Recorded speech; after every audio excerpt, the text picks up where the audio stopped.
How to turn on voice directions on Apple Maps from iPhone. Hey everyone, welcome back to the channel. If you're new here, don't forget to hit the subscribe button and turn on the notification bell to not miss any updates.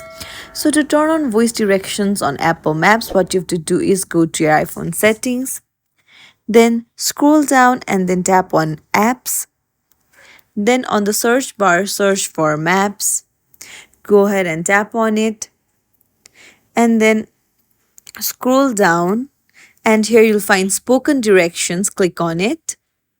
Here, make sure that it is ticked to normal volume, and then make sure directions, pause, spoken audio is toggled on. Directions, wake device is also toggled on, and directions on radio is also toggled on. And that's it. Now voice directions have been turned on Apple Maps.